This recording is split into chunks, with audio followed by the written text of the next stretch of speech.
Okay, beta, children, we are going to discuss new topic electric flux. तो electric flux के बारे में बात करेंगे हम। इलेक्ट्रिक फ्लक्स, ठीक है। ओके बेटा, children, we are going to discuss new topic electric flux. तो इलेक्ट्रिक फ्लक्स के बारे में बात करेंगे हम। इलेक्ट्रिक फ्लक्स, ठीक है बेटा। ये इलेक्ट्रिक फ्लक्स होता क्या है, पहले इसके बारे में समझेंगे।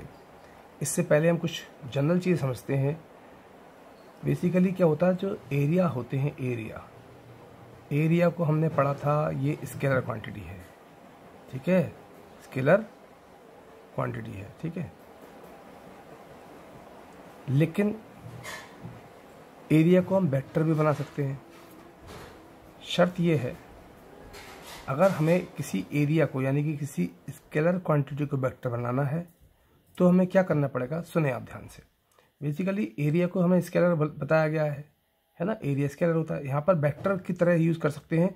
हमने एक फॉर्मूला पढ़ा था 11th में कि एन कैप जो होता है वो N vector upon N mod होता है, ठीक है ना। तो इसका मतलब क्या हुआ कि अगर मैं एन मॉड है ना, तो ये एन कैप होता है N vector upon N mod. ये इसके बेसिकली ये मैग्नीट्यूड है, इसमें डायरेक्शन तो होती नहीं है। तो मैं इसमें क्या करूं, अगर मैं एन वेक्टर ये लिख दूं एन मॉड एन कैप यानी कि किसी भी स्केलर क्वांटिटी में, ये स्केलर हो गया, ठीक है। स्केलर में यूनिट वेक्टर से मल्टीप्लाई कर दें, यूनिट वेक्टर से मल्टीप्लाई कर दें तो एक वेक्टर बन जाता है। कैसे बन जाता है, वेक्टर बन जाता है, ठीक है। अगर हम किसी भी स्केलर क्वांटिटी में यूनिट वेक्टर से यानी डायरेक्शन दे दें तो वो वेक्टर बन जाता है, ठीक है। तो हम यहाँ पर एरिया को हम वेक्टर बनाएंगे। देखिए कैसे बनाएंगे हम एरिया, तो इसे बोलते हैं एरिया वेक्टर। तो देखें अब क्या होता है, देखिए ज़रा, इसमें भी और एक शर्त है, देखिए ध्यान से। तो पहले बात करेंगे एरिया वेक्टर के बारे में। एरिया वेक्टर,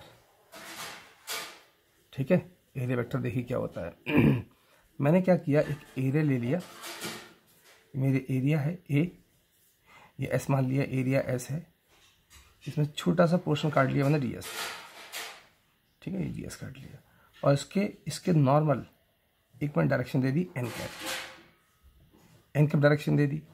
तो मैं इसको, इस छोटे से एरिया को वेक्टर कैसे लिखूंगा, मैं बोलूँगा साहब ये एरिया वेक्टर हो सकता है। कैसे, इस स्केलर क्वांटिटी को, मैग्नीट्यूड को एन कैप से मल्टीप्लाई कर दें। ये वेक्टर लॉ था, हमने पढ़ रखा था, यानी इसे बोलते हैं एरिया वेक्टर, इसे नोन एज एरिया वेक्टर। लेकिन ये एरिया वेक्टर तभी हो सकता है जब इसकी डायरेक्शन सेम हो। कहने का मतलब क्या हुआ, देखें आप ज़रा। कहने का मतलब ये हुआ, थोड़ा बेसिक पढ़ा रहा हूँ क्योंकि तभी चैप्टर समझ में आएगा आपको ये। देखें आप ज़रा, मैंने क्या किया, मैंने मान लो एक स्फीयर लिया। मैं बोलूँ इसका एरिया हमें पता है 4 पाई आर स्क्वायर होता है, या सर्कल लिया, इसका एरिया पाई आर स्क्वायर होता है। तो ये इतना पूरा एरिया वेक्टर नहीं बन सकता। कारण क्या है बेटा, क्योंकि अगर मैं इस पॉइंट पर डायरेक्शन लूँ तो यहाँ पर होगी, इस पॉइंट पर डायरेक्शन लूँ तो यहाँ पर होगी, इस पॉइंट पर डायरेक्शन लूँ तो यहाँ पर होगी, इस पॉइंट पर डायरेक्शन लूँ तो यहाँ होगी। तो ये डायरेक्शन तो हर जगह अलग अलग है आपकी, जबकि हम बोलते क्या है कि एक पर्टिकुलर वेक्टर की एक पर्टिकुलर डायरेक्शन होती है। तो ये वेक्टर नहीं बन सकता। इसको वेक्टर बनाने का तरीका यही है बस केवल कि इस पूरे रीजन से, इस पूरे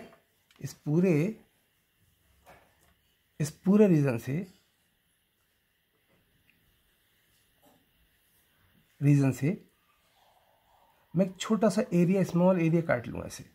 अगर मैं स्मॉल एरिया ये काट लूँगा ds, तो ये एक स्ट्रेट लाइन आएगी। सोचो ज़रा, अब स्ट्रेट लाइन आएगी तो ये तो हमेशा वेक्टर हो सकती है, क्योंकि इसकी एक पर्टिकुलर डायरेक्शन होगी, या तो इधर होगी या इधर होगी। तो इसलिए किसी एरिया को वेक्टर बनाने में अगर मैं उसका स्मॉल पोर्शन ले लूँ जिसकी डायरेक्शन सेम रहे, वो ही क्वांटिटी वेक्टर मानी जाती है।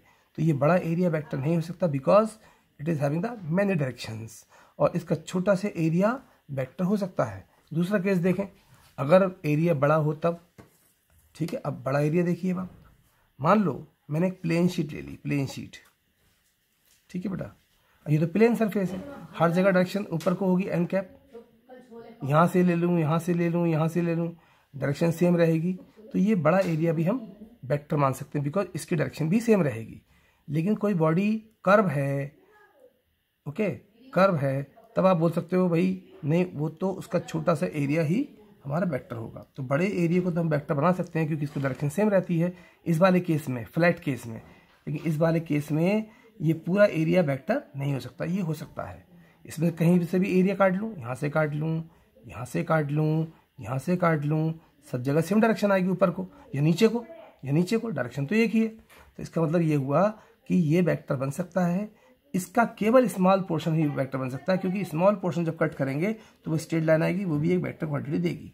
तो हमने पढ़ा इसके बारे में एरिया वेक्टर, क्योंकि एरिया वेक्टर का यहाँ बहुत बड़ा रोल है इस चैप्टर के अंदर, जिसे हम बात कर रहे हैं इलेक्ट्रिक फ्लक्स। अब इसमें बेटा मैं थोड़ा सा और बात करता हूँ इलेक्ट्रिक फ्लक्स होता क्या है। बेसिकली सपोज करो इलेक्ट्रिक फ्लक्स की बात कर रहे हैं, इसे इलेक्ट्रिक फ्लक्स होता है the total number of electric lines of force, ठीक है, passing through the area of cross section is called electric flux. इसे फाई बोल देते हैं बेटा, फाई ई भी बोल देते हैं, इलेक्ट्रोस्टैटिक का है इसलिए, क्योंकि मैग्नेट में से फाई भी बोले करेंगे जब मैग्नेट पढ़ेंगे, ठीक है। और ये इसका फॉर्मूला दिया गया phi E is equal to E dot D S. अब देखो इस एरिया को वेक्टर लिखा गया है बुकों में, तो ई डी एस कॉस थीटा, ठीक है बेटा। जहाँ थीटा एंगल है बिटवीन किसमें, electric field and normal vector, ठीक है। ये आपको समझ में आ गया होगा। अब मैं थोड़ा उसको समझाने की कोशिश करता हूँ। ये तो डेफिनेशन थी, हाँ और देख लें आप, फाई ई जो होती है ना, ये एक स्केलर क्वांटिटी है, ठीक है, स्केलर क्वांटिटी, ठीक है। एक चीज़, जितनी भी स्केलर क्वांटिटी इस चैप्टर में पढ़ेंगे उसमें जो चार्ज कहीं भी आएगा वो विद साइन आएगा।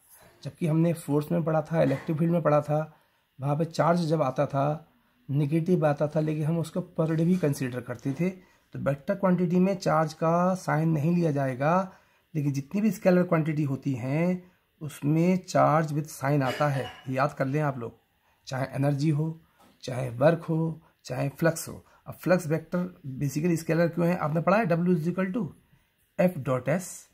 तो देखो यही वेक्टर है, यही वेक्टर है, दो वेक्टरों का डॉट प्रोडक्ट हमने 11 पढ़ा था स्केलर होता है, ये भी दोनों वेक्टर हैं, इनका डॉट प्रोडक्ट स्केलर तो होगा ही होगा। तो आपको ये समझ में आ गया होगा बच्चों। थोड़ा सा और आगे बढ़ते हैं इसके बाद, ये हमने अब थोड़ा और समझेंगे इस चीज़ को, ये होता क्या है और थोड़ा समझेंगे, तभी इसकी प्रॉब्लम सॉल्व होंगी आप लोगों से। देखें कैसे करेंगे अब हम इसको। अब देखिए मैंने क्या किया मैंने बेटा ये, अब हाँ ई फाई ई जो आया था वो आया था ई डॉट डी एस, है ना, ये था ई D S cos theta. Cos theta जब 90 होता है, कॉस 90 क्या होता है, 0 होता है, कॉस 0 क्या होता है, 1 होता है। थीटा, अगर थीटा यहाँ पर 90 होगा, ठीक है, थीटा 90 होगा तो फाई 0 होगा, फाई ई क्या होगा, 0। और थीटा अगर 0 होगा तो फाई ई क्या होगा, क्या होगा बेटा, ई डी एस, ठीक है ना, ई डी एस होगा, क्या होगा, ई डी एस होगा बेटा। ये समझ में आ गया होगा आपको। तो मैं अब इसका थोड़ा सा और समझाने की कोशिश करता हूँ। जब थीटा 90 तो फ्लक्स 0, जब थीटा 0 तो फ्लक्स ई डी एस, यानी कि ये मैक्सिमम हो रहा है, यानी कि यहाँ मैक्सिमम वैल्यू आ रही है इसकी बेटा, ठीक है। तो देखें आप कैसे और समझेंगे अब इसका। देखिए मान लिया मैंने एक एरिया ले लिया डी एस, ठीक है। इलेक्ट्रिक नॉर्मल वेक्टर इसका ऐसे है, नॉर्मल वेक्टर इस तरह से है, एन कैप, ठीक है, एन कैप है बेटा। अब इसमें क्या होगा, सपोज करो मैंने इस पर लाइट डाल दी, मैंने क्या करा, इस पर एक यूनिफॉर्म इलेक्ट्रिक फील्ड दे दिया, ठीक है। तो यहाँ पर देखिए अब आप, अगर मैं यूनिफॉर्म इलेक्ट्रिक फील्ड दे दूँ ऐसे ऐसे ऐसे, ये ई है, ठीक है। अब ई, और मैंने बताया था इसका फ्लक्स जो बनेगा फाई ई बनेगा, क्या होगा, ई डी एस कॉस थीटा। अब यहाँ थीटा क्या होगा बच्चों, सोचो जरा, थीटा क्या होगा, थीटा क्या होगा। तो यहाँ पर थीटा बेसिकली क्या होगा, यहाँ थीटा होगा, देखिए इलेक्ट्रिक फील्ड और नॉर्मल वेक्टर 90 हो गया। इलेक्ट्रिक फील्ड और नॉर्मल वेक्टर के बीच में एंगल होता है, तो cos 90 जीरो हो जाएगा, तो ये पूरा जीरो, यानी कि इससे फ्लक्स नहीं जाएगा, यानी इससे लाइट, इसमें कोई फ्लक्स नहीं जाएगा। फ्लक्स क्या है, the total number of lines passing through the area. दूसरा केस देखें, अगर मान लो इसमें एरिया को ऐसे टिल्ट कर दूं, ये एन कैप हो गया, इसको मैंने क्लॉकवाइज 90 डिग्री घुमा दिया, कितना घुमा दिया, क्लॉकवाइज 90 डिग्री, क्लॉकवाइज 90 डिग्री घुमा दिया। फिर मैंने डाली यहाँ पे इलेक्ट्रिक फील्ड, सेम वैसे ही आ रही है uniform electric field.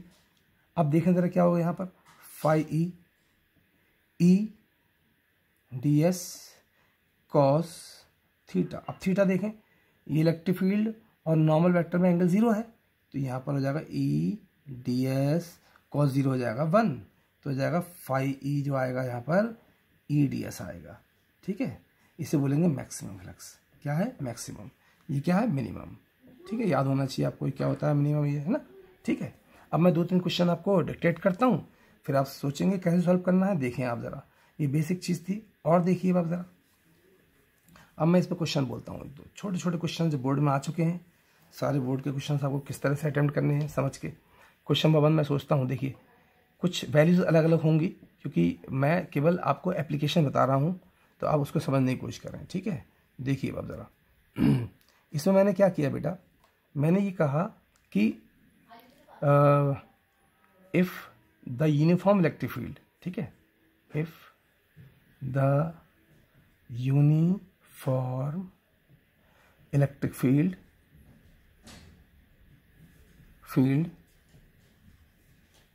Is passing, electric field और चेंज कर लो थोड़ा सा, इलेक्ट्रिक फील्ड यहाँ पर लिख सकते हैं 2 न्यूटन पर कूलम, ठीक है, is passing through the area of cross section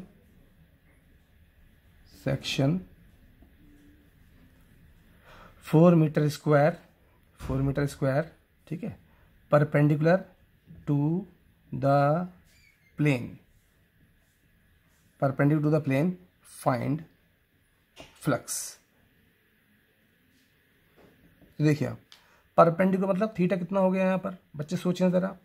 तो देखिए क्या करेंगे, इसका फ्लक्स लिखता हूँ मैं, phi E D S cos theta.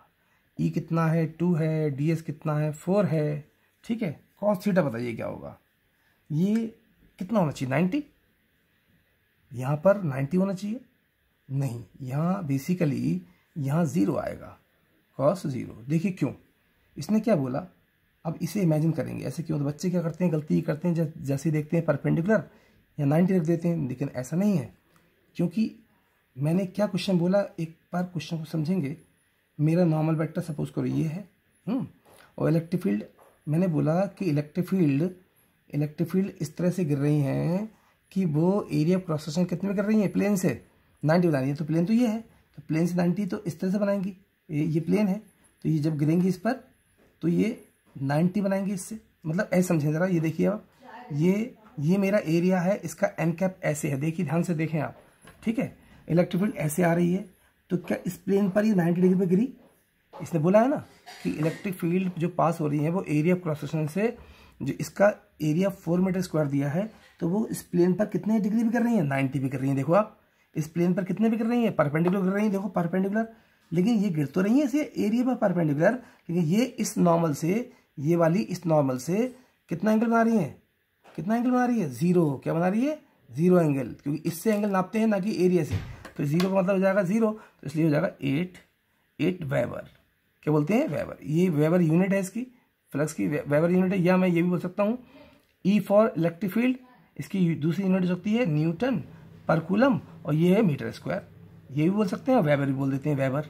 ठीक है बेटा, क्योंकि वेबर ने इसके बारे में बताया था। ठीक है बेटा, ये वेबर हो गया, इसका आंसर हो गया। मैं इसी को चेंज करके कह देता कि 4 मीटर स्क्वायर में सपोज करो पैरेलल टू द प्लेन गिर रही है, पैरेलल टू द प्लेन है। अब बहुत से बच्चे सोचते हैं अच्छा पैरेलल टू द प्लेन है तो यहाँ 0 लगा देते कि पैरेलल लाइन तो 2 0 एंगल बनाती हैं, लेकिन आपको सिचुएशन देखनी पड़ेगी। अब कैसी है सिचुएशन? अब ऐसी सिचुएशन है, देखें आप जरा कैसे। पैरेलल का मतलब क्या हुआ बेटा? पैरेलल का मतलब ये हुआ, देखिए ये देखिए और ये देखिए, ठीक है। ये तो कह रहे हैं पैरेलल, तो प्लेन तो ये है, प्लेन तो ये है, तो प्लेन के पैरेलल ऐसे कर रही है, देखो ना 2 न्यूटन पर कूलम ये इलेक्ट्रिक फील्ड आ रही है और ये ऐसे इस एरिया के पैरेलल गिर रही है। अगर ये इस एरिया के पैरेलल गिरेगी तो नॉर्मल से कितना एंगल बनाएगी? 90। देख लो ये एरिया के पैरेलल जा रही है, ऐसे करके देखो, ऐसे पैरेलल पैरेलल, इससे एंगल कितना बना रही है? 90। इसका मतलब ये तय हो गया कि यहाँ पर क्या होगा, यहाँ पर दूसरे केस में आएगा 5, जब नॉर्मल ऐसे हो जाएगा और इलेक्ट्रिक फील्ड ऐसे हो जाएगी। ठीक है, तो देखो जरा, ये जो है इस प्लेन से तो पैरेलल जा रही है, इस प्लेन से कैसे जा रही है? पैरेलल, लेकिन इससे 90 बना रही है, तो इसलिए क्या हो जाएगा, इसमें फ्लक्स क्या आ जाएगा? 0। क्योंकि ऐसे लिख लो चाहे EDS cos 90, ये क्या हो जाएगा? 0। तो याद रखना है। फिर मैं एक क्वेश्चन और बोलता हूँ आपको बेटा, कैसे करेंगे देखिए, थोड़ा सा और देख लें आप। क्वेश्चन नहीं समझ में आएगा तो आप मुझे बता सकते हैं, नहीं समझ में आया तो मैं थोड़ा और समझा दूंगा आपको। अब तीसरा क्वेश्चन देखिए, मैंने फिर बोला कि इलेक्ट्रिक फील्ड जो दी है वो दी है 4 न्यूटन पर कूलम, ठीक है। And this field is passing at an angle, this field is passing at an angle of 30 degree with plane,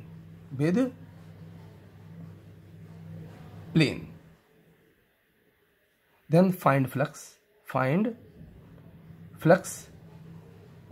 और एरिया क्रॉस सेक्शन दिया है मैंने 4 मीटर स्क्वायर सपोज करो। डाटा कुछ भी हो सकते हैं, केवल कॉन्सेप्ट समझने की कोशिश करें। तो देखिए आप, इसका मतलब ये हुआ कि ये मेरे पास एरिया दिया हुआ है ना बेटा। अब ये इलेक्ट्रिक फील्ड लाइन्स इस तरह से गई, ऐसे गई और ऐसे निकल गई, ये ऐसे गई और ऐसे निकल गई, इलेक्ट्रिक फील्ड लाइन ऐसे गई, ठीक है। अब ये प्लेन है, देखो ये वाला पूरा प्लेन है, प्लेन से कितना एंगल बना रही है? 30। प्लेन से कितना बना रही है? 30 डिग्री बना रही है। कितना बना रही है? 30 डिग्री। तो इसमें phi is equal to EDS cos theta, तो थीटा कितना लगेगा यहाँ पर? थीटा कितना दिया है? 30। तो E तो हो जाएगा 4, DS हो जाएगा 4, cos थीटा कितना हो जाएगा बताओ? cos 60, कितना? 60। अरे 30 थोड़ी लगेगा, ये 30 तो प्लेन से दिया है, लेकिन मुझे तो नॉर्मल से ना, अपना नॉर्मल से कितना बचेगा एंगल देखना, ये नॉर्मल हो गया इसका, एन कैप 60 बचा ना, 60 डिग्री बचा। तो इट मीन्स 5 हो जाएगा 4 इंटू 4 इंटू 1/2, ये हो जाएगा 4 2 ज़ा 8, 4 2 ज़ा 4, 2 2 ज़ा 4, 4 2 ज़ा 8, क्या? वेबर। समझ आया बेटा? तो ये ध्यान देना है कि किससे, अगर वो यहाँ पर ये कह देता कि भैया नॉर्मल से है एंगल, तो हम सीधा 30 लगा देते। इस तरह से हम इस क्वेश्चन को भी सॉल्व कर सकते हैं। तो ये हमारा फ्लक्स की क्वेश्चन आपको समझ में आई होगी। और मैंने बोला, मैं एक आपको फिर क्वेश्चन देता हूँ, थोड़ा छोटा सा क्वेश्चन है। मैंने बोला कि चलिए क्वेश्चन बाद में ही करेंगे, थोड़ा सा और आगे बढ़ते हैं, क्वेश्चंस तो बहुत सारे हैं। आपको ये मैं समझता हूँ थोड़ा सा इलेक्ट्रिक फ्लक्स समझ में आया होगा। अब इलेक्ट्रिक फ्लक्स समझने का कारण क्या था, इसके फ़ायदा क्या है इलेक्ट्रिक फ्लक्स का समझने का, हमने क्यों समझा इलेक्ट्रिक फ्लक्स?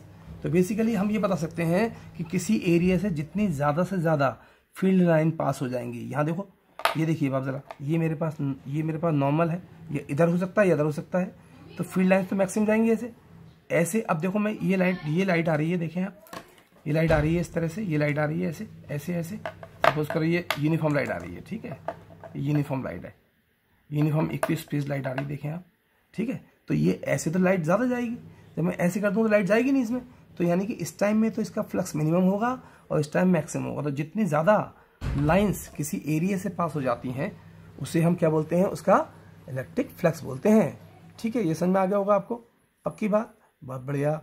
अब मैंने और पूछा आपसे, अगर मान लो अगर मान लो मैं ये बोल दूं आपसे, क्या बोल दूं, देखें आप ज़रा, मैं बोलूं कि अगर मेरे पास केस है, ध्यान से सुनेंगे आप, केस मैंने बोला कि यूनिफॉर्म इलेक्ट्रिक फील्ड, ठीक है, क्लोज सरफेस से कैसे निकालेंगे, यूनिफॉर्म, अगर यूनिफॉर्म इलेक्ट्रिक फील्ड निकालनी है, इलेक्ट्रिक फील्ड क्लोज सरफेस से निकालनी, किससे, क्लोज सरफेस, देखते रहे ना, क्लोज्ड सरफेस। तो कैसे निकालेंगे देखें आप जरा, तो बहुत सिंपल निकालना। सपोज करो मेरे पास ये एरिया है, ये पूरा एरिया है, ठीक है।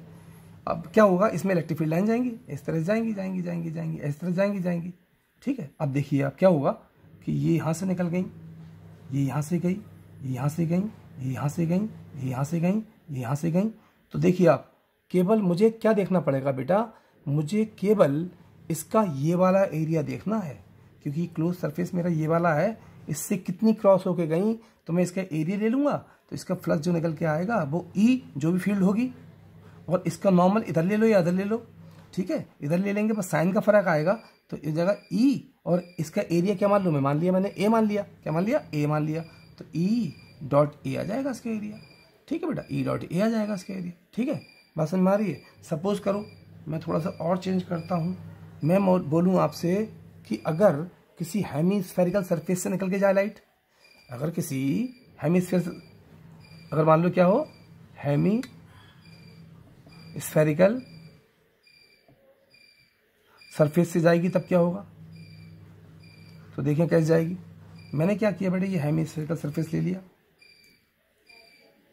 हमने पढ़ा था 10th में, ये इसका वॉल्यूम कितना होता है बच्चों बताओ भाई, पूरे स्फेयर का तो 4/3 पाई आर क्यूब होता है, तो हेमीस्फेयर का कितना होगा, उसका आधा, तो हम बोलेंगे 2/3 पाई आर क्यूब, ठीक है बेटा। ये मेरे पास हेमीस्फेयर है, ठीक है। मान लिया लाइट ऐसे आ रही है, इस तरह से, ऐसे ऐसे इस तरह से आ रही लाइट, ठीक है, इस तरह चल रही लाइट, ऐसे करके आ रही है। तो देखें आप ज़रा, अब मैं इसका कैसे निकालूंगा, फ्लक्स कितना जाएगा इसमें से, तो देखें आप ध्यान से, ये लाइट को थोड़ा सा आगे बढ़ा लीजिए, इसका सेंटर कहीं ना कहीं तो होगा, चलिए ये ऐसे बढ़ के जाएगी और ये ऐसे ऐसे ऐसे निकलेगी, ये ऐसे निकलेगी, ये ऐसे निकलेगी, ये ऐसे निकलेगी, ये ऐसे निकलेगी, ठीक है। तो देखिए ज़रा, जो लाइट आ रही थी ये कुछ ना कुछ एंगल बना रही होगी, देखो वर्टिकल से थीटा, ये थीटा है, तो यहाँ सेंटर से भी थीटा ही बनाएगी, कितना बनाएगी, थीटा नहीं बनाएगी। इसका मतलब ये हुआ कि अगर मैं इस वाले सर्कल को देखूं, इस वाले को, इसमें कुछ ऐसा दिखाई पड़ रहा है, इधर तो इसका नॉर्मल है, नॉर्मल हमेशा सरफेस से के प्लेन से परपेंडिकुलर होता है, और ये कितने एंगल पर आ रही थी, थीटा, थीटा ये आ रही थी, ये तो थीटा एंगल था, थीटा था नहीं था, तो मैं इसमें बहुत आराम से निकाल दूंगा, ये नॉर्मल से एंगल तो थीटा लेते ही हैं, तो उससे सीधे सीधा फॉर्मूला क्या होगा, फाई इज इक्वल टू ई, अगर ई इलेक्ट्रिक फील्ड है, ठीक है, इसका एरिया डी ए मान ली, चलो ए, तो ई ए कॉस थीटा, थीटा यही वैल्यू लूँगा, बताओ क्यों, क्योंकि एंगल तो हमेशा कितने से लेते हैं, नॉर्मल से लेते हैं, तो नॉर्मल से एंगल तो इतना ही है, तो इसका फॉर्मूला ये बनेगा, ठीक है। आराम से इसे भी कॉपी कर लेंगे आप, बिल्कुल इजी है, कोई ज़्यादा टफ वाली बात नहीं है, ठीक है बच्चों। ये समझ में आया होगा आपको कि क्या करना होता है, और ये समझेंगे तो आपको आराम से, बहुत आराम से क्वेश्चन होने वाले हैं, देखते जाएं आप लोग किस तरह से हम क्वेश्चन करेंगे, ठीक है बेटा। अब देखिए मैंने इसको रब कर दिया,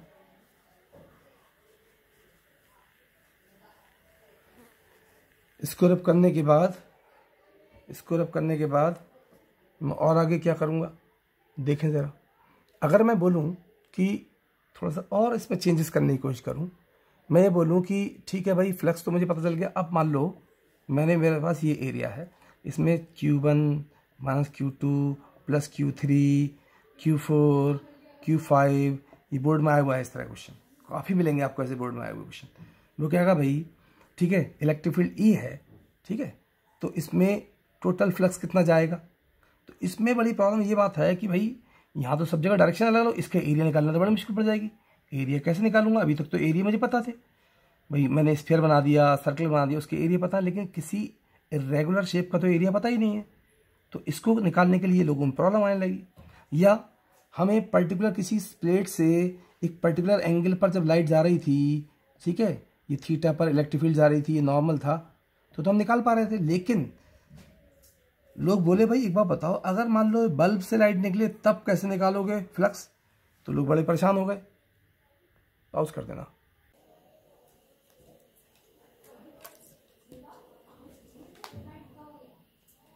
ठीक है, अब आगे चलते हैं बेटा हम।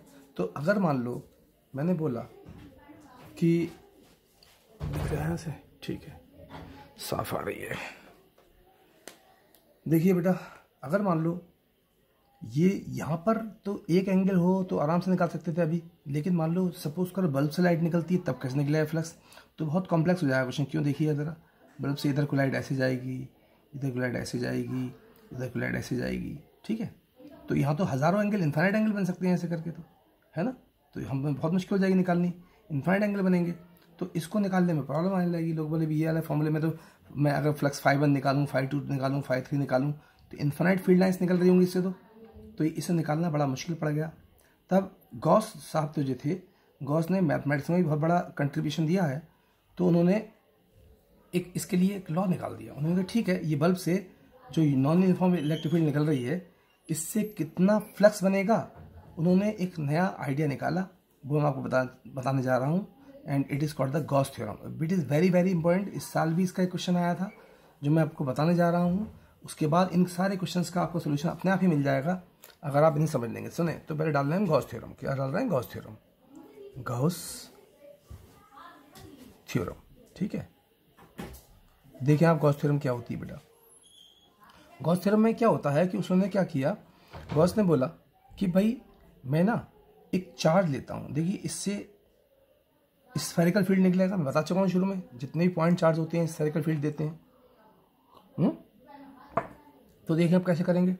अगर स्फेरिकल फील्ड देते हैं गॉस थ्योरम में तो क्या होगा, मैंने क्या किया, इसमें ना इससे जो लाइट निकल रही है, उसने कहा कि इससे जो लाइट निकल रही है उसको ना एक इमेजिनरी शेप में बंद कर लो, एक स्फेरिकल शेप में बंद कर लो, क्योंकि लाइट तो स्फेरिकल निकलेगी, सर्कुलर तो निकलेगी नहीं, क्योंकि चारों तरफ निकलेगी, आगे पीछे, क्योंकि बल्ब से चारों तरफ लाइट आती है ना। तो इसका शेप उन्होंने क्या करा, एक इमेजिन किया। उन्होंने कहा ठीक है भाई, मैं इसका स्फेरिकल शेप इमेजिन कर लेता हूँ।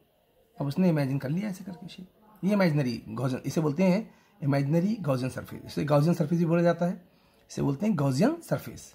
अब सोचिए ज़रा, ये चार्ज जो है बेटा, इसकी रेडियस उसने आर मान ली। क्या मान ली? आर। अब इसने क्या किया, इसके सरफेस पर एक छोटा सा, इससे लाइट निकलेगी बाहर को, इलेक्ट्रिक फील्ड बाहर को जाएगी, तो ये इलेक्ट्रिक फील्ड बाहर को जाएगी ऐसे करके ई, ठीक है। और चूंकि ये बहुत बड़ा एरिया है इसलिए इसका छोटा सा एरिया लेना भी जरूरी है। मैंने ds मान लिया, इसको वेक्टर मान लिया, क्योंकि छोटा सा एरिया तो वेक्टर बनता है। मैंने बताया था आपको, बड़ा एरिया वेक्टर नहीं होगा, छोटा एरिया तो वेक्टर हो सकता है। अब उसने क्या किया, इससे इस पी पॉइंट पर आर डिस्टेंस पर, ये भी तो आर डिस्टेंस है भाई, ये भी तो आर डिस्टेंस है, यहाँ से अगर मैं चार्ज रख देता हूँ क्यू, तो ये यहाँ पर इलेक्ट्रिक फील्ड कितना बनाएगा। तो उसने एक लॉ दिया, उसने बोला भाई ऐसा है कि जो इसका फील्ड यहाँ पर बनेगा वो देखा। उसने बोला कि फॉर्मूला देखा उसने बोला भाई इस क्लोज सरफेस, ये क्लोज सरफेस हो गया और फ्लक्स, ये फ्लक्स का क्लोज सरफेस, फ्लक्स ऐसे जा रहा होगा ना, फ्लक्स, ठीक है ना, ये फ्लक्स जा रहा होगा इस तरह से। उसने बोला या close surface of E dot D S, बात एक ही है, इज इक्वल टू 1/ε0, क्योंकि यहाँ वैक्यूम है। क्या है ये?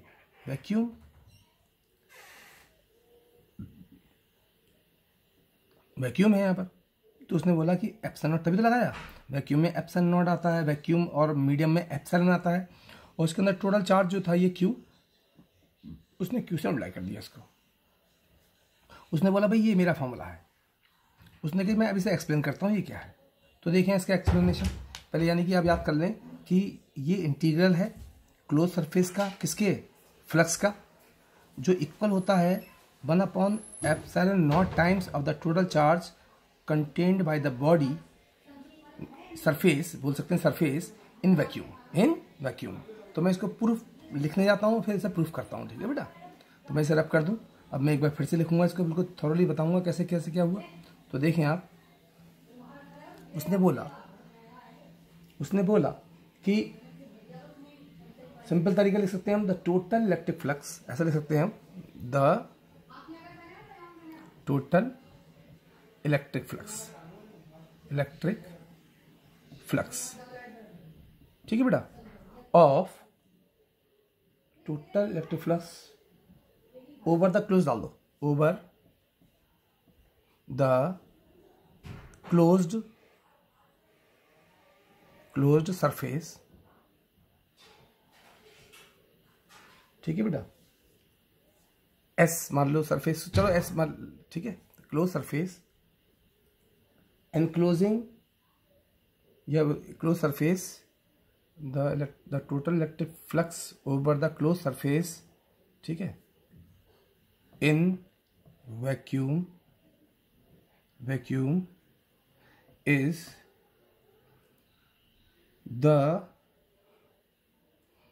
total electric flux over the closed surface in vacuum is the, ये बोल सकते हैं हम, इसको थोड़ा और चेंज कर सकते हैं, वैक्यूम इसको हम और तरह से लिख सकते हैं, ओवर द क्लोज सरफेस, ठीक है, the total electric flux over the close surface in vacuum is, अरे डाल दो, 1/ε0 टाइम्स, थोड़ा मैं इजी करके लिख रहा हूँ बेटा, टाइम्स ऑफ टोटल चार्ज,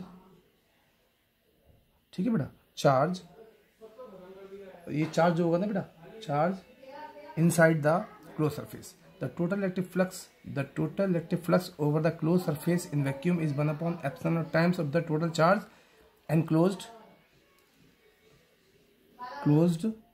इन, ठीक है, close surface, enclose in surface, in surface,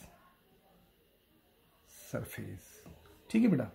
फिर से सुने आप, देखो इसे समझने की कोशिश करें, the total electric flux over the close surface in vacuum is 1/ε0 times of the total charge enclose in the surface. तो देखें आप कैसे, सुने आप, वही तो हो गया, देखो the electric flux of over close surface है ना, तो क्लोज सरफेस बोलते हैं, ये देखें क्लोज सरफेस हो गया, ये इसे क्लोज सरफेस का बोल सकते हैं, सेक्शन बना दिया है, ऑफ इलेक्ट्रिक फ्लक्स यानी कि phi E is equal to, in vacuum है, ये वैक्यूम है ना, is equal to the 1/ε0 times of the total charge तो पता ही है क्यों, ठीक है, एनक्लोज इन द सरफेस, उसने ये फॉर्मूला दे दिया था अपना, तो इसे बोलते हैं गॉस थ्योरम, या मैं इसको ऐसे भी लिख सकता हूं, E.ds is equal to 1/ε0 times of the total charge, ठीक है बेटा। इसे मैं रब कर देता हूं, थोड़ा सा हमने ये समझ में आई होगी थ्योरम, तो देखें आप आगे कैसे करेंगे हम। इलेक्ट्रिक फ्लक्स के बाद थोड़ा सा और आगे चलते हैं, इलेक्ट्रिक फ्लक्स हमारा ये फॉर्मूला निकल के आ गया, अब मैं इसका प्रूफ करने जाता हूं, देखें प्रूफ ऑफ गॉस थ्योरम। सुनिए आप, मैंने क्या किया बेटा, एक मैंने छोटा सा ये मैंने चार्ज क्यू रख दिया, ठीक है, यहां पर मैंने छोटा सा एरिया काट लिया, इधर ही को ई, इधर ही को ds है बेटा, ये ds है, ठीक है, इससे इलेक्ट्रिक फील्ड लाइंस बाहर को जाएंगी इस तरह से, छोटा सा एरिया इसलिए निकाल रहा हूँ क्योंकि गॉसियन सरफेस में एरिया वेक्टर लेना पड़ता है, इसलिए। अब देखिए प्रूफ, हमने इसकी LHS ले ली, E.ds, ठीक है, LHS, सुनिए आप, ये हो जाएगा बेटा E.ds कॉस, यहाँ थीटा 0 है, बताओ क्योंकि E और ds में एंगल कितने का है, नॉर्मल वेक्टर में, और E में एंगल 0 है, तो हो जाएगा बेटा इंटीग्रेशन E.ds, इसकी रेडियस मैंने r मान ली, क्या मान ली, r मान ली।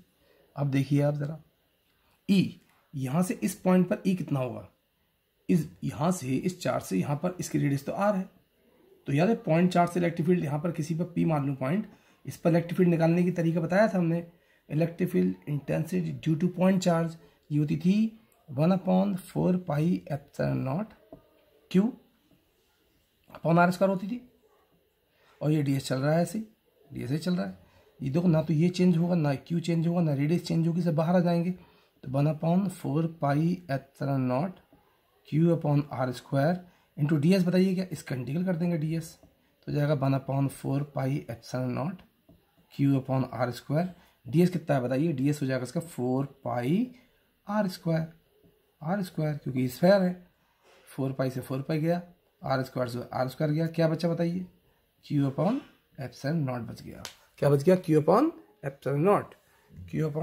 ε0 बच गया, देखिए आप जरा, Q अपॉन ε0 बच गया, तो हमारा ये प्रूफ हो गया। तो RHS आ गई। तो क्या आ गया ये Q/ε0 आ गया। ये कितना आया बेटा Q/ε0। आपको क्लियर हो रहा होगा, दिखता है, ठीक है, बहुत बढ़िया है। मैं इसे रब कर देता हूँ। ये प्रूफ था गॉस थ्योरम का। इसका मतलब ये हो गया कि अगर मान लो मेरे पास इलेक्ट्रिक फील्ड नॉन यूनिफॉर्म निकल रही है, बहुत सारे फील्ड निकल रहे हैं, तो मैं क्या करूँ, उसको एक एनक्लोज कर लूँ किसी इमेजिनरी गॉसियन सरफेस में, उस लाइट को बंद कर लूँ और उस लाइट की पूरी एनर्जी निकाल दूँ, तो वो क्या होगी Q/ε0। यानी कि कोई भी बल्ब, याद कर लो, कोई भी बल्ब अपने अंदर से कितनी फ्लक्स निकालता है, Q/ε0। कितनी निकालता है, Q/ε0। ये आपको याद होना चाहिए, पता होना चाहिए। चलिए आगे चलते हैं हम। इसका यूज क्या क्या है देखें, अभी जरा देखते जाएं आप। ये हमें समझ में आ गया। अब बेटा मैं ये बोल सकता हूं कि मैं इसमें, मैंने ये तो निकाल दिया कि सब ये क्या हो सकता है। अगर मान लो मैं ये बोलूं कि इसमें मुझे प्रूफ करना पड़ जाए कि भाई अगर यहाँ पर कोई मीडियम आ जाए, क्या आ जाए, मीडियम आ जाए, तो क्या करूँगा। अगर मीडियम हो तब क्या करूँगा, मीडियम में, तो मीडियम में बहुत सिंपल है, ये लिखेंगे φE.ds। यहाँ तो Q ही रहेगा, अपॉन ε आएगा, याद कर लें, क्योंकि हमें याद है मीडियम में क्या लिखते थे। ये जब न्यूमेरिकल आएंगे तब मैं बताऊंगा आपको, ठीक है बेटा, समझ में आ गया आपको। चलिए जी थोड़ा सा और आगे बढ़ते हैं। इससे मैं गॉस थ्योरम का वेरिफिकेशन भी कर सकता हूँ, ठीक है। वेरिफिकेशन करने के तरीका क्या है, वेरिफिकेशन डाल देते हैं, verification of Gauss theorem. Gauss theorem, सुनो बेटा, ये तय है कि अगर चार्ज होगा तभी तो एनक्लोज करोगे उसको, है ना, तब फ्लक्स निकलेगा। चार्ज नहीं होगा तो एनक्लोज करने का फायदा ही नहीं है मेरे को, है ना। तब इसमें फ्लक्स जीरो होगा। चार्ज होगा तभी तो फ्लक्स होगा। जब चार्ज को एनक्लोज करूंगा तो उसकी लाइट उस सरफेस एरिया में आएगी। अगर चार्ज भी नहीं होगा तब क्या होगा, तब उसका फ्लक्स जीरो होना चाहिए, ठीक है ना। तो देखते हैं अब जरा, वेरीफाई करते हैं इसको। कैसे वेरीफाई कर सकते हैं, सिंपल सी तरीका है वेरीफाई करने का। मैंने मान लिया बेटा कि सपोज करो इसे वेरीफाई करने के लिए मैंने इलेक्ट्रिक फ्लक्स निकालना है, तो मैंने क्लोज एक सिलेंड्रिकल एक शेप ले लेता हूँ। मैंने मान लिया ये मेरे पास क्लोज सिलेंड्रिकल शेप है, ठीक है। बहुत छोटा सा समझने का है ये, हालांकि बहुत इंपॉर्टेंट नहीं है, लेकिन आपको आना चाहिए, ठीक है। इसमें मैंने कोई चार्ज नहीं रखा है। अगर मैंने इसमें कोई चार्ज नहीं रखा है तो फ्लक्स जीरो होना चाहिए। तो देखो कैसे निकालेंगे। मैंने मान लिया इस बार मैंने लाइट बाहर से दे दी, अंदर मैंने इंक्लोज नहीं किया है, एक लाइट बाहर से दी और इस तरह से निकल के चली गई, ठीक है बेटा। इसका एरिया मैंने, ये एरिया और ये एरिया बराबर होंगे। अगर ये भी एरिया ds है, सपोज करो ds है, तो ये भी एरिया ds ही होगा। मैंने बराबर सरफेस एरिया मान लिया है, ठीक है। इसका नॉर्मल वेक्टर सरफेस से हमेशा कोशिश ये करो बाहर को बनाओ नॉर्मल वेक्टर। ये इसका नॉर्मल वेक्टर ऐसे होगा n कैप, और इसका नॉर्मल वेक्टर इधर को होगा n कैप। हमेशा नॉर्मल वेक्टर किसी सरफेस से 90 डिग्री पर होता है। और ये कोशिश करेंगे आप जब न्यूमेरिकल निकालेंगे तब भी हमेशा नॉर्मल वेक्टर की डायरेक्शन सरफेस से बाहर की तरफ को लेनी है। ले तो अंदर भी सकता हूँ लेकिन बाहर की तरफ लेंगे हम, ठीक है। केवल साइन का फर्क आएगा, मैग्नीट्यूड में फर्क नहीं पड़ेगा, लेकिन आपको सारे नॉर्मल वेक्टर की डायरेक्शन बाहर को, तो यही बाहर और यही बाहर, ठीक है। अब देखिए आप कैसे करेंगे। ये मैंने सरफेस S1 मान ली, ये सरफेस S2 मान ली। मैंने इसके अंदर कोई चार्ज एनक्लोज नहीं किया है, तो देखो मैं यहाँ पे निकाल देता हूँ आपको। ये देखें आप, दिख रहा है आपको, हाँ तो ठीक है। देखिए आप, मैंने फ्लक्स 1 निकाला, फ्लक्स 1, ठीक है। फ्लक्स 1 क्या होता है, E.ds, E.ds, ठीक है। तो देखो यहाँ पे E तो इलेक्ट्रिक, यूनिफॉर्म इलेक्ट्रिक फील्ड है, सब जगह सेम होगी इलेक्ट्रिक फील्ड। E.ds देखें, देखो ये ds एरिया है, ये नॉर्मल पे है ना, ये नॉर्मल दिया हुआ है। तो हम बोल सकते हैं इलेक्ट्रिक फील्ड ऐसे आ रही है, नॉर्मल वेक्टर इधर को, दोनों में एंगल 180 का हो गया, E.ds cos 180 डिग्री आएगा, ठीक है। E.ds cos 180 डिग्री आएगा। थोड़ा मैं साफ लिख देता हूँ, यहाँ दिख नहीं रहा है बच्चों को। मैं इसे रब कर देता हूँ बच्चों, थोड़ा सा और इधर भी रब कर देता हूँ। देखिए यहाँ लिखता हूँ मैं, ठीक है। देखिए आप, मैं फ्लक्स यहाँ वाले का फ्लक्स निकाल रहा हूँ, φ1, ये हो जाएगा बेटा, ये होगा E.ds cos 180, क्योंकि दोनों में देखो एंगल 180 का है। ये जाएगा माइनस का E.ds, ये cos 180 -1 होता है, cos 180 -1 होता है। क्यों होता है देखिए आप, मैं दिखाता हूँ। बेसिकली क्या होता है बेटा, cos ये 0 है, ये x axis y axis 0, cos 0 की वैल्यू 1 होती है, cos 90 की वैल्यू 0 होती है, कॉस 180 की वैल्यू क्या हो जाएगी, नीचे -1 आएगा, ये 1 ये -1, तो यानी कि कॉस 0 पे 1, कॉस 90 पे 0 और कॉस 180 पे -1, यानी कि -1 होती है। ठीक है, ग्राफिकली आप समझे करेंगे वैल्यूज़ को सारी। चलिए जी, अब और आगे चलते हैं। वो तो हो जाएगा। अब सिमिलरली मैंने फाई 2 निकाला इस वाली एंड पर, इसमें हो जाएगा EDS कॉस 0, देख लो ट्रायंगल है, इसका हो जाएगा EDS।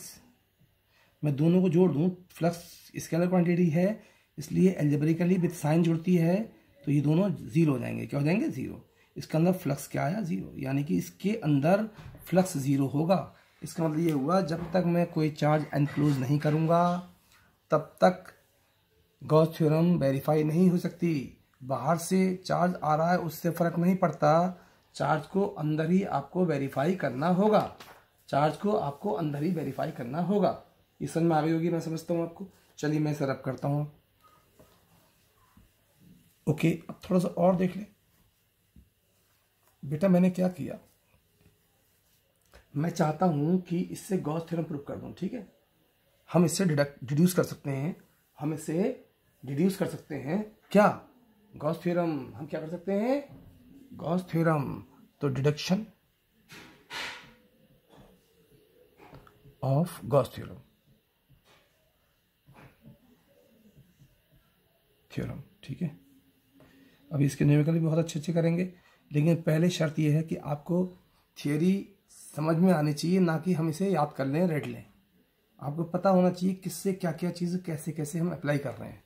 तो डिडक्शन करेंगे हम गॉस थ्योरम का, इसमें बहुत सिंपल है, डिड्यूस करना है। इससे मैं Gauss theorem deduction of Coulomb's law, Coulomb's law डाल दो,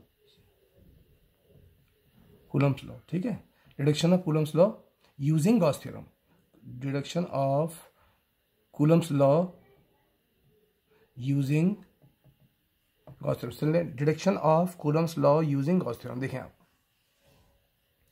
एक डायग्राम बना लिया, यहाँ चार्ज क्यों रख दिया, छोटा सा एरिया काट लिया। हर जगह करना है तो आपको ऐसे करें, EDS, जिसे एन कैप बोलते थे, एन कैप मान लो, एन कैप ले लो। ठीक है, एन कैप ही है बेसिकली, वो DS नहीं, एन कैप होता है, DS तो यहाँ पर होता है, लेकिन एन कैप डायरेक्शन लेते हैं, है ना। पहले वाले मैंने यहाँ पर शायद DS लिख दिया था, लेकिन एन कैप ही है वो। ठीक है, ध्यान समझें आप। तो देखें आप ज़रा क्या होगा, मुझे पता है कि इस पॉइंट पर मुझे निकालना क्या है। देखिए, तो डिड्यूस करने के लिए E.ds तो मुझे पता है क्या होता है, Q/ε0 होता है। ठीक है, अच्छा देखिए आप इसे देखें यहाँ पर, EDS cos 0, दोनों में एंगल 0 है, Q/ε0 होगा। तो E बाहर निकाल दिया और ये DS ऐसे रखा और ये जाएगा Q/ε0। E की वैल्यू आ गई, E ये हो जाएगा 4πr², अगर रेडियस R हो, रेडियस क्या हो इसकी, R हो, Q/ε0। इसे लिख सकता हूँ मैं क्या, E = 1/4πε0 Q/r²। ठीक है, ये मेरा आ गया इलेक्ट्रिक फील्ड। लेकिन हमने पढ़ा है E = F/Q0 भी होता है, F/Q0 भी होता है, ये Q होता है, समझ लें आप, F/Q, Q पॉइंट चार्ज है। अगर मैं इस E इससे F निकालूँ, क्या निकालूँ, चलो Q0 मान लो इसको, Q0 ना, है ना। तो इससे F क्या आएगा, F आएगा Q0 इंटू E की वैल्यू यहाँ डाल दूँ, E की वैल्यू यहाँ डाल दूँ, तो क्या आएगा 1/4πε0 Q0/r²। क्या यही फॉर्मूला है गॉस थ्योरम का, क्या यही फॉर्मूला है हमारा कूलम्ब्स लॉ का, क्या यही फॉर्मूला है कूलम्ब्स लॉ का। ठीक है, ये भी सही आ गया आपका, ये क्लियर दिख रहा है बेटा, है ना। तो देखिए इसे मैंने इसे भी रब कर दिया, तो मैंने इस गॉस थ्योरम से क्या निकाल दिया, मैंने इस गॉस थ्योरम से एक तो इलेक्ट्रिक फील्ड निकालने सिखा दिया आपको, कि ये इलेक्ट्रिक फील्ड भी निकाल सकता है एज ए पॉइंट चार्ज, यानी कि चार्ज रखा है एज ए पॉइंट चार्ज माना गया, क्योंकि देखो E की वैल्यू ये आ गई निकल के, और इसी से मैंने फोर्स निकाल दिया। तो हमारा इससे डिडक्शन ऑफ कूलम्ब्स लॉ हो जाता है गॉस थ्योरम के थ्रू। ठीक है, अच्छा अब आपने ये पढ़ लिया, तो मैं अब थोड़ा सा फिर न्यूमेरिकल कॉन्सेप्ट पे आऊँगा थोड़ी देर बाद बेटा। अब देखें क्या करने वाले हैं, हमने ये तो पढ़ लिया, अब इसके छोटे छोटे क्वेश्चन करते हैं जो बोर्ड में बहुत इंपॉर्टेंट होते हैं और लगभग आते रहते हैं। तो देखें ध्यान से, पहला क्वेश्चन, आपको थ्योरी समझ में आ जाएगी मैं समझता हूँ, बस ये थोड़ा समझना है ना। तो देखें कैसे तरह से करेंगे हम इन क्वेश्चन को। देखिए अब क्या करने वाला हूँ मैं कुछ क्वेश्चन लिखता हूँ। ठीक है, देखता हूँ, चलिए पहला क्वेश्चन मैं सोचता हूँ, ये वन। क्वेश्चन 1 देखें, मैंने बोला था कि अगर अभी मैंने पहले ये बोर्ड में इस तरह क्वेश्चन आ जाता है, काफ़ी आता है। Q1 चार्ज है, Q2 चार्ज है, मान लीजिए Q3 चार्ज है, Q4 चार्ज है, Q5 चार्ज है, ठीक है। अब मैंने बोला ये इसका फ्लक्स निकालना है। क्या निकालना है? फ्लक्स। तो इसमें फ्लक्स निकालने के लिए हम क्या करेंगे? हम इसका फ्लक्स निकालेंगे। फाई जो होता है वो ध्यान से सुनना बेटा, यहाँ पर हम बोलते क्या था? Q अपॉन एप्सिलॉन नॉट तो होता था बेटा, लेकिन Q इन होता है। इन समझ रहे हो? इन जो एनक्लोज होगा सरफेस के अंदर, जो सरफेस के अंदर एनक्लोज होगा वो वाला चार्ज दिया जाएगा। इनसाइड वाला, Q इनसाइड वाला। तो कौन? ये तो है नहीं, ये तो है नहीं। तो इसका फॉर्मूला होगा Q1 plus Q2 minus Q3 upon epsilon not. सीधा आंसर हो गया ये, सिंपल सी बात है, ठीक है। तो हमें ये देख के चलना है कि कौन सा एरिया में एनक्लोज है, कौन सा एरिया में एनक्लोज नहीं है। सही है। मैं इसको रब कर दूं, मैं इसको रब कर देता हूं। देखिए मतलब मैंने इसको रब कर दिया। मैं थोड़ा सा और क्वेश्चन लिख के दिखाता हूं। सपोज करो मुझे निकालना है नेक्स्ट न्यूमेरिकल के लिए। मैं सोचता हूं तो देखिए, जब मुझे सब पता है कि जो टोटल चार्ज होता है वो Q अपॉन एप्सिलॉन नॉट होता है। वो क्या होता है? Q अपॉन एप्सिलॉन नॉट, ठीक है। तो हम इसके न्यूमेरिकल कैसे निकालेंगे? बहुत सिंपल तरीके से सोच सकते हैं हम। इसमें न्यूमेरिकल के लिए पहला क्वेश्चन देखिए, अब बहुत इंपॉर्टेंट है ये वाला भी, और NCERT ने भी दिया है इस क्वेश्चन को। क्या कि मैंने बोला फाइंड, सपोज करो मेरे पास, ध्यान से सुनते रहना, मेरे पास एक स्क्वायर प्लेट है, एक स्क्वायर प्लेट है जो मैंने मान ली 4x4 की है, 4x4 मीटर की है, 4 मीटर बाई 4 मीटर, ठीक है, 4 मीटर बाई 4 मीटर की है। मैंने बोला यहां से 2 मीटर के ऊपर, ठीक है, इस प्लेट के सरफेस से, सपोज करो ऐसे समझें, ये देखें आप और ये देखें, ऐसे कर रहा हूं ना, तो यहाँ पर यानी कि इस तरह से एक बल्ब लगा दिया है इस सरफेस पे ऐसे करके, तो ये बल्ब की लाइट समझ आएंगी इस वाले सरफेस में। तो मैंने यहाँ पर एक बल्ब लगा दिया ऐसे करके, ठीक है, ये बल्ब लाइट दे रहा है ऐसे करके, ठीक है बेटा, ये लाइट दे रहा है बल्ब। तो ये चार्ज इस सेंटर से जस्ट अबव प्लेन के, इस प्लेन से जस्ट 2 मीटर अबव मैंने एक बल्ब लगा दिया, यानी एक चार्ज रख दिया। यह Q है। क्या है? Q है। तो बताना है कि इसमें कितनी लाइट पास होगी, इसमें कितना फ्लक्स पास होगा। We have to find out the flux through this plate, ठीक है। तो देखो कैसे निकालेंगे। एक चीज सुने आप जरा, इसने क्वेश्चन में ही दिया था, मैं इसे फिर रब कर देता हूं, देखें जरा। तो इसका मतलब मुझे क्वेश्चन ये दिया था कि मेरे पास एक प्लेट है, अब प्लेट और यहाँ पर मैंने एक चार्ज रख दिया, तो चार्ज से लाइट ऐसे जाएगी, इस पर जाएगी नहीं जाएगी? ऐसे लाइट जाएगी, इधर भी जाएगी, इधर भी जाएगी। तो यहाँ पर निकालना, अगर मैं इंडिविजुअल फॉर्मूला लगाता हूँ phi E equal to EDS, तो मैं इसको नहीं निकाल पाऊंगा क्योंकि इस पर इन्फाइनाइट एंगल बन रहे होंगे। तो इसलिए बेटर यही है कि मैं इसमें गॉस थ्योरम लगाऊं। कैसा लगाएं? Gauss theorem. तो गॉस थ्योरम लगाने के लिए मैं क्या करूं? आपको पता है कि गॉस ने बोला था कि मेरे चार्ज को पहले बंद कर लो। क्या कर लो? बंद, एनक्लोज कर लो। तो इसे एनक्लोज कर देते हैं। तो मैंने क्या किया, मैंने इसको ऐसे इमेजिन किया कि मैंने कि ठीक है, इसको जितनी प्लेट ये है, जितनी प्लेट ये है, ऐसे समझो इतनी प्लेटों का चारों तरफ, एक यहाँ प्लेट लगाऊंगा, एक यहाँ लगाऊंगा, एक यहाँ लगाऊंगा, एक यहाँ लगाऊंगा, एक ऊपर लगाऊंगा, इसे एक रूम बना दूंगा, यानी क्यूब बना दो उसको, 4x4 का क्यूब बना लो। बना दिया क्यूब, इस तरह से देखें आप, क्यूब बना दिया मैंने। ये यहाँ आ गया बल्ब, यहाँ आ गया। ये इमेज, अब बेसिकली ये तो मेरी प्लेट है एक्चुअल में, ये प्लेट तो है ही वाली, लेकिन सब मैंने इमेजिनरी। और तो इसमें कितनी फेसेस होंगे देखो, एक इधर वाली, एक इसके पीछे वाली, 2 3 4 5 6 फेसेस हो गई। हमारे रूम को सोचो जरा, एक सीलिंग होती है, एक फ्लोर होता है, एक लेफ्ट वॉल होती है, एक राइट वॉल होती है, एक फ्रंट वॉल होती है, एक बैक वॉल होती है। तो किसी रूम में 6 ही तो दीवारें होती हैं with including with the ceiling. तो इसमें 6 दीवारें हो गई। अब सोचो जरा, मैंने बताया था, गॉस ने बोला था भाई ऐसा है, यहाँ से तो मैं लाइट दूंगा Q अपॉन एप्सिलॉन नॉट। नहीं देंगे बताइए? जब ये Q upon epsilon not light देगा तो ये 6 सरफेस में बैठेगी। ऐसे समझो, मैंने मान लो मेरे पास 60 रुपये थे और मेरे पास 6 दोस्त हैं मेरे जो कि मुझसे बराबर दूरी पर हैं। देखो ये भी सब 2-2 की दूरी पर हैं। तो मैं क्या करूँगा, सबको बराबर पैसे बांट दूंगा, 10-10-10-10। इसका मतलब बोल सकते हो सर, एक प्लेट पर टोटल 6 प्लेट पे Q अपॉन एप्सिलॉन नॉट जा रहा है, तो एक प्लेट पर कितना होगा? 1/6 of Q upon epsilon not. Answer आ गया। इतना फर्क जाएगा एक सरफेस पर एनक्लोज करने के बाद। ठीक है बेटा, ये आंसर आ गया। ओके, बहुत बढ़िया। और देखते हैं, अब तो आराम से निकाल सकते हैं, मैं क्वेश्चन दे दूं आपको। देखिए बाप, मैंने फिर दिया, मैंने फिर एक प्लेट दे दी, ठीक है, 4/2 की, 4/2 की, ठीक है बेटा। अगर मैंने 4/2 की प्लेट दे दी, फिर मैंने यहाँ पे क्या करा, यहाँ पे देखें आप, मैंने यहाँ पर बेटा 1 मीटर दूर, कितना, या 2 मीटर दूर, कितना, या चलो 1 मीटर मान लेते हैं, ठीक है, 4/8 कर लो, चलो, नहीं, थोड़ा चेंज कर देते हैं, और 4, इसे मैं कर देता हूँ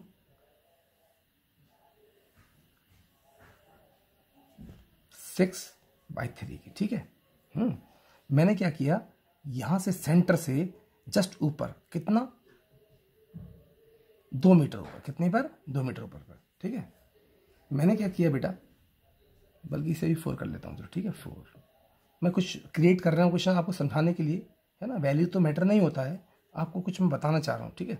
6/4 की एक प्लेट है, और मैंने 2 मीटर ऊपर, ठीक है, या 3 मीटर ऊपर लग दिया, 3 मीटर ऊपर एक बल्ब फिर टांग दिया, ठीक है, बस समझ आ रही है।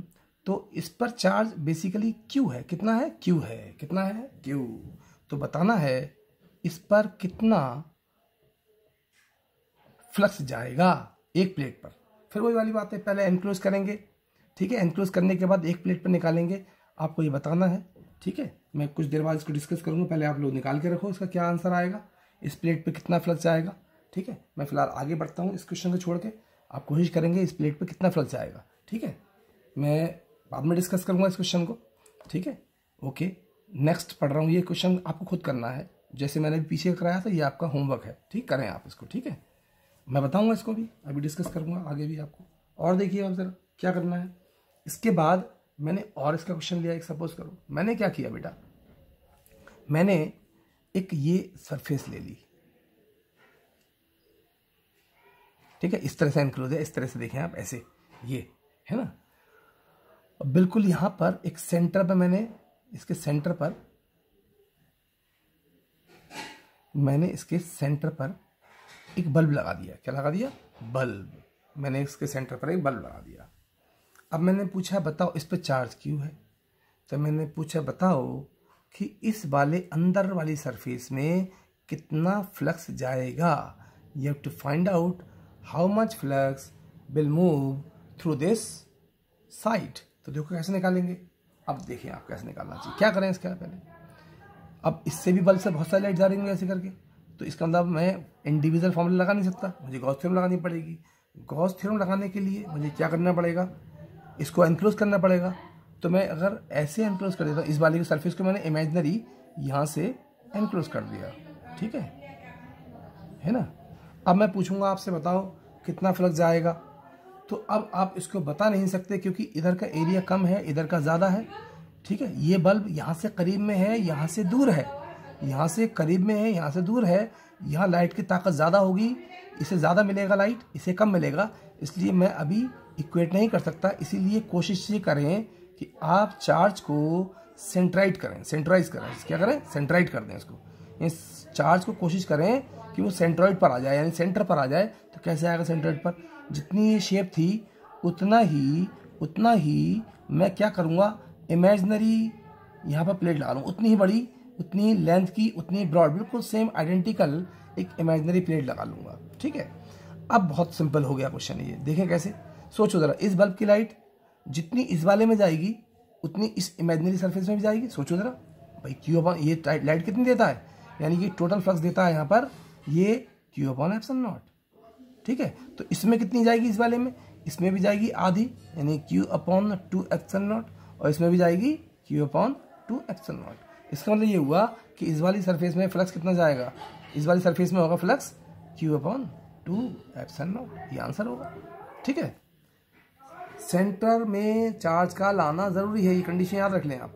दूसरा देखें, मान लो मैं ऐसे दे दूं आपको, एक दे दूं और दे देता हूँ, बहुत सारे क्वेश्चन बन सकते हैं ऐसे आपको, केवल बेसिक समझने हैं आपको। तो केवल ये देखिए, ये मैंने फिर क्या करा, एक हेमिस्फेरिकल सरफेस दे दी बेटा, ठीक है, क्या दे दी, हेमिस्फेरिकल सरफेस।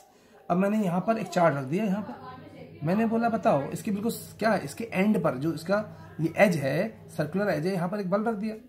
मैंने पूछा बताओ कि इस हेमिस्फेरिकल सरफेस में कितना फ्लक्स जाएगा, बहुत सिंपल है। आप इसे क्या करो, इतना ही एक इमेजिनर कर लो। अब ये जितनी इधर देगा लाइट उतनी इधर देगा, यानी कि ये जो Q अपॉन एप्सिलॉन नॉट है दो भागों में बढ़ सकती है। इधर भी आएगी Q अपॉन 2 एप्सिलॉन नॉट और इधर भी आएगी Q upon 2 epsilon not. Simple सी बात। इसे भी आप कॉपी कर लेंगे फटाफट फटाफट। एक बार करते जाएं साथ में तो अच्छा लगेगा आपको करना। करते जाएं इसको। मैंने इसे भी रब कर दिया, ठीक है, इसे रब कर दिया मैंने। और देखें आप मैंने बोला और क्वेश्चन देखें, बहुत सारे क्वेश्चन हो सकते हैं बेटा। और क्वेश्चन देखें आप। मैं ये बोल सकता हूँ बेटा कि सपोज करो मैंने एक सिलेंडर लिया, बहुत सिंपल सा क्वेश्चन देखिए आप। ये कंपटीशन में भी आया हुआ क्वेश्चन है, ठीक है, ये कंपटीशन में आया हुआ क्वेश्चन है, देख लेंगे आप। कंपटीशन मिल जाती है ऐसे क्वेश्चन, कुछ भी नहीं है, बिल्कुल 12।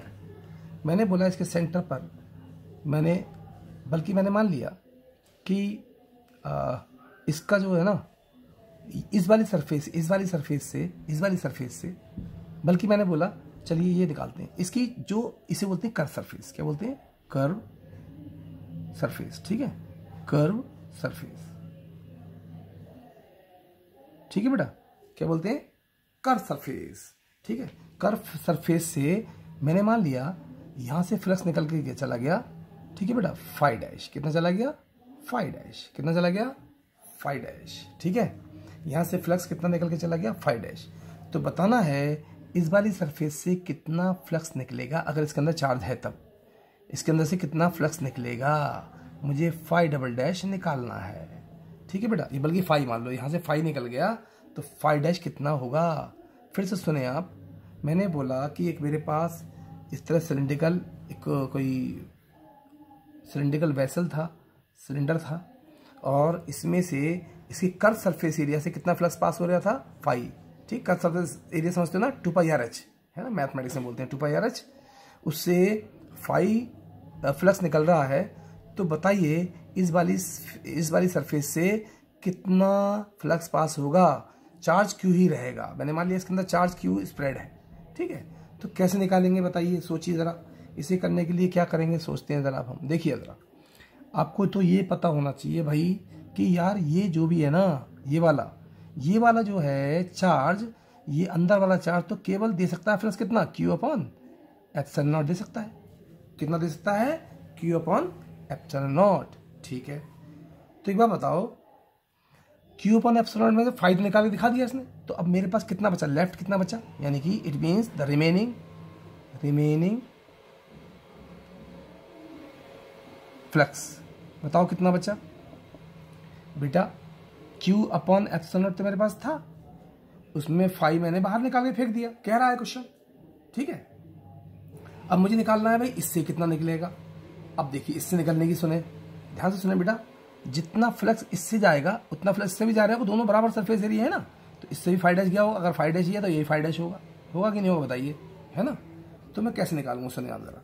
इसका मतलब ये है कि ये, ध्यान से सुनना मेरी बात को, मैं ये बोल सकता हूँ कि ये टोटल ये चार्ज जो था ना वो 3 जगह निकला हुआ। यहाँ से फाइव दिया है, यहाँ से मुझे निकालना है, जितना यहाँ निकालना है उतना ही है। तो ये प्लस ये बराबर होगा तो इसके ही, भाई यही तो टोटल लाइट निकली है। तो मैं क्या कर सकता हूँ, इसको और इजी कर देता हूँ, हालांकि इससे भी हो जाएगा, मैं इसको और इजी कर देता हूँ कि सपोज कर, बहुत इजी हो जाएगा। इसे देखिए भाई, ये क्वेश्चन था, इससे कहता ये जो कर्व सरफेस से 5 फ्लक्स निकल रहा है, लेकिन उसने बोला इस वाली सरफेस से कितना निकलेगा। मान लिया मैंने 5 डैश निकलेगा। अगर यहाँ से 5 डैश निकलेगा तो यहाँ से भी निकालना पड़ेगा। सिमेट्री के सेम है ना बेटा, ये एरिया सेम है, जितनी लाइट इधर से निकलेगी उतनी इधर से निकलेगी। तो मैं बोल सकता हूँ कि ये लाइट प्लस ये लाइट होगी तो इक्वल टू इसके, तो बस इसको इक्वल कर दो 5 प्लस 5 डैश। बहुत अच्छा तरीका बता रहे हैं हम आपको, ये Q अपॉन एप्सिलॉन नॉट, ठीक है बेटा। देखिए बाप, 5 इधर ले जाइए, 2 5 dash Q upon epsilon naught minus का 5 dash is equal to half Q upon epsilon naught minus का 5। Simple question. आप बोलोगे सर इस वाली सरफेस से इतना फ्लक्स निकल रहा होगा, इस वाली सरफेस से इतना फ्लक्स निकल रहा होगा। देखो आपको आवाज आ रही होगी एकदम सही है, ये दिख भी रहा है आपको। बाबा चेक कर लेता हूँ मैं इसी मारे, ये आपको समझ में आया कि नहीं आया। आराम से इसको देखें एक बार, फिर से कॉपी करें, ठीक है। उसके बाद मैं बहुत अच्छा क्वेश्चन कराने वाला हूँ। देखें नेक्स्ट क्वेश्चन, इसे रब कर दिया मैंने बेटा। अब और देखें अगर आप, इसका और देखने के लिए तरीका ये है कि मैं दूसरा क्वेश्चन किस तरह दिखाऊंगा ये देखेंगे आप लोग, है ना बेटा। दूसरा देखने का तरीका ये है कि अगर मैं ये सोचूं कि मेरे पास एक क्यूब है, क्यूब, ठीक है, क्यूब मतलब ऐसा समझ लें आप जैसे शीशे का कोई क्यूब दिया है मैंने, ठीक है, ग्लास का, ट्रांसपेरेंट ग्लास का, ऐसे मान लो, ठीक है। मैं देखो दिखाता हूं आपको, ध्यान से सुनना। सपोज करो मेरे पास एक क्वेश्चन बहुत अच्छा है, ये बात समझेंगे आप लोग, है ना। ये देखिए आप, ये मेरे पास एक क्यूब है, ठीक है बेटा, ये मेरे पास एक क्यूब है, ठीक है।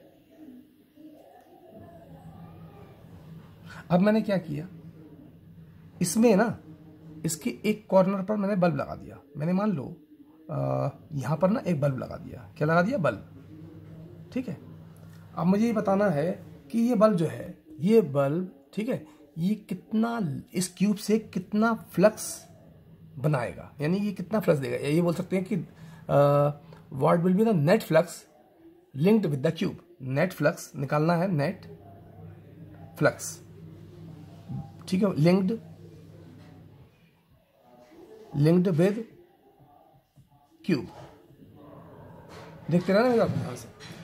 अब ये थोड़ा कॉम्प्लेक्स क्वेश्चन है, इसे कैसे सॉल्व करेंगे। मैंने आपको एक तरीका बताया था कि जब भी बेसिकली आप ये बोल सकते हैं कि इसकी लिमिटेशन है, किसकी, आपके गॉस थ्योरम की, सॉरी, इस गॉस थ्योरम की एक लिमिटेशन है कि चार्ज जो होना चाहिए वो सेंटर में होना चाहिए। अगर चार्ज सेंटर में नहीं है तो मैं इसका एग्जैक्ट फ्लक्स नहीं निकाल सकता। मेरी चाय ठंडी हो गई यार। मैं एग्जैक्ट इसका फील्ड नहीं निकाल सकता। तो मैं क्या करूं, पहले तो ये सोचो, इस चार्ज को हमें क्या करना पड़ेगा, सेंटर में लाना पड़ेगा। कैसे लाना पड़ेगा? सेंटर में। तो सेंटर में लाने के लिए मैं इसके चारों तरफ कितने क्यूब आइडेंटिकल लगा दूं, तभी मैं इसकी गॉस थ्योरम अप्लाई कर सकता हूं कि ये सेंटर में आ जाए। तो देखो जरा कैसे करेंगे, ध्यान से सुनना मेरी बात को, सोचिए जरा।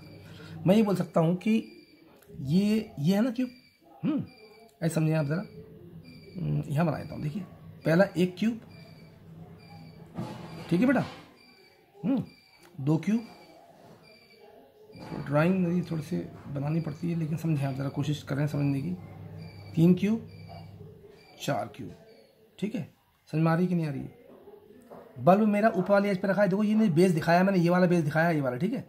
ये थोड़ा ऊपर को उठ के आएंगे सारे क्यूब, ऊपर ऊपर, ऐसे समझो ना, एक क्यूब, ठीक है, इस तरह से होगा, एक क्यूब इस तरह से होगा,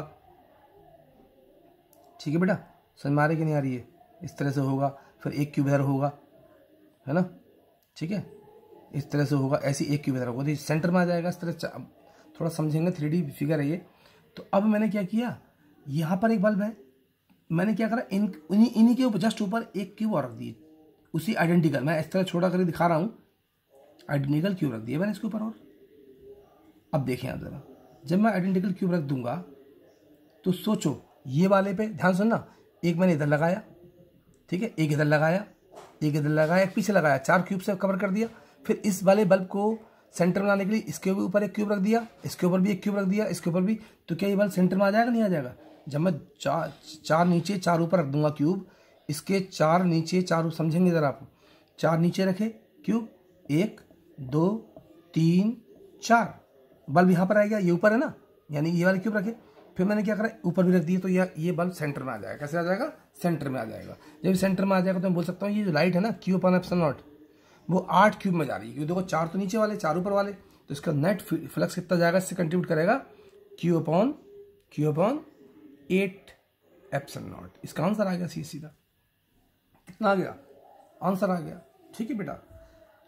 अगर मैं अब फिर से एक क्वेश्चन इसके अंदर करता हूँ, ये तो समझ में आ गया होगा आपको बेटा, सिंपल तरीका है, समझ में आ गया होगा आपको कि मैंने 4 क्यूब लिए, 4 क्यूब के ऊपर उन चारों के ऊपर और क्यूब रख दिया। अब सोचो जो बल्ब लगाया है, इमेजिन करो, फिजिक्स को अप्लाई करना पड़ेगा, हमें ड्राइंग नहीं बनानी है, हमें समझना है।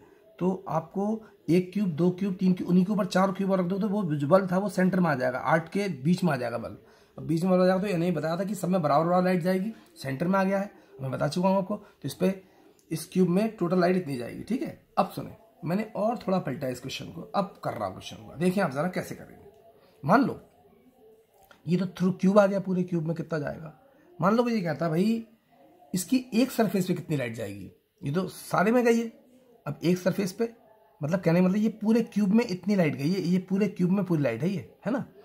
उस पूरे ये समझें आप, जो बल्ब मैंने अपने आपके घर के बाहर एक बल्ब लगा हुआ है, तो वो जो लाइट अंदर आ रही है उस बल्ब की, वो तो इतनी लाइट है, ठीक है।